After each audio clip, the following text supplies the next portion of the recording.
Hello to all my friends out there. So I'm walking 2 hours. I parked on the other side of the street and I walked over to the mall, and I walked 1 hour inside and then 1 hour outside. I was going to go to the casino, but I forgot my hat, and sun is not my friend at this age. So I was watching a lot of videos, and I watched this one video, and it was like a really extreme cheapskate. I mean, really bad, you know. I thought I was an extreme cheapskate. No, there's really extreme cheapskates. So like when I was watching this woman's video, I mean, it's just everything you would hate. Sharing a bedroom, eating vegetarian because it's cheaper, no car. I mean, all of her possessions would fit in a suitcase. You know, you get the idea, extreme cheapskate. And basically don't spend any money, nothing. So she was an extreme cheapskate and she was saving her money.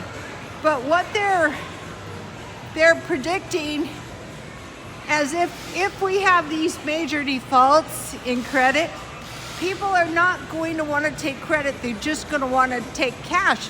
So in a way, she's pretty smart, because what she's doing is hoarding her cash. I love to look at the clothes. Anyway, so she's hoarding her cash, and I think that's a good idea. Stop spending and hoarding your cash. I think the no car thing is very unappealing, and the vegetarian. And then, you know, I watch these videos and then they always say something to the effect, yeah, and then I got really sick and la la la. And I go, yeah, because nobody can withstand malnutrition. It's stupid. You want to be cheap, but you know, if you have balanced meals. And I was taking these nursing classes, and one of the teachers was a doctor, and she said it's not so much every meal, but in a day. So as long as you're getting protein adequate, carbs not too much, fruit, vegetables, dairy, and fat in a day, you should be okay. But if any of these elements, I take vitamins, if any of these elements are missing, you're not going to be okay. You're going to get good and sick. So, you know, and it's on quite a few of the cheapskate channels. And then I was really sick, and I thought, well, who would listen to you? Now, I myself have not even had a cold in like 20 years. Nothing. I also keep warm. I think that helps, and I drink a lot of water. The one thing though is I almost did kill myself with the Diet Coke. So, okay, back to the extreme cheapskate who's hoarding her money, which is super smart. You know, if they're not going to take credit and you don't have any cash, and this is going to happen, you know, on a mass scale when people cannot pay their credit because of the high cost of living, you're going to need cash. But what she said in her video, which was really true, is that in about 30 days, your brain will adjust. Your brain will adjust to the cheapness. And I thought, yeah, that is really true. You know, at first, you know, when you do things, you're really miserable and uncomfortable. Like, you know, when I was giving up the Diet Coke, the sleeping pills were the worst. And now it's the sugar. The smoothies really help, you know. So after about 30 days, you're going to adjust to the exercise. You know, at first it's going to be very miserable.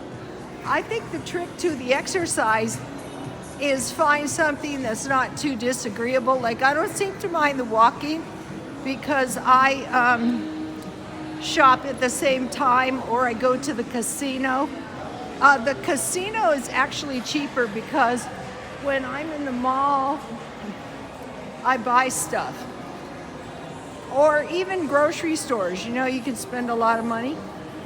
So once you find something somewhat fun that involves exercising, a lot of people do biking out here, you know, all kinds of sports.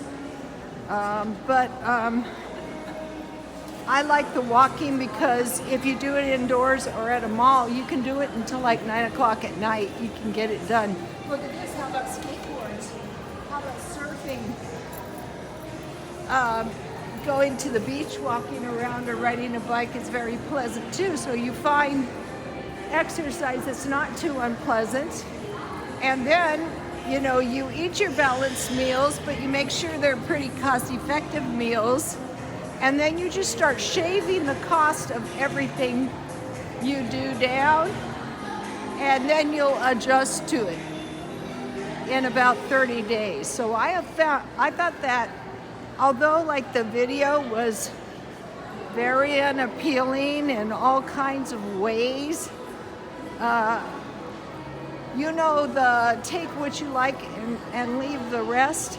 So if you know you're going to adjust in about 30 days, it's not a forever thing. You're just going to do it until it's not too miserable. And the same thing with the prepping. If you make the prepping a way of life thing and you're just doing it little by little by little, then that is, you know, it becomes a way of life. You know, this prepping for like some kind of disaster. I don't think a person should lay awake at night. I'll tell you one thing though, hoarding cash could help. It could save your life. It could get you out of town. It could keep you from having to eat only what they disperse to you in a disaster situation. I heard down where those floods are, and now some of the people are trying to say people are overreacting about these floods, but I'm not entirely sure about that. If you're having to get food because you don't have any, because you've been destroyed by a flood, that is, it could happen to anyone if your entire house was destroyed and you just got out of it. Out here when we had the big fires, you know, my ex-husband's friend didn't even know how he could not smell the smoke. I don't know. They reversed 9/11 and he drove down Crest Mountain and the sparks were hitting his tail of his car. And somehow his house was saved by the firemen. So, okay, you guys, consider the cash hoarding and the adjusting to extreme frugality. You'll adjust in about 30 days, and God bless you all.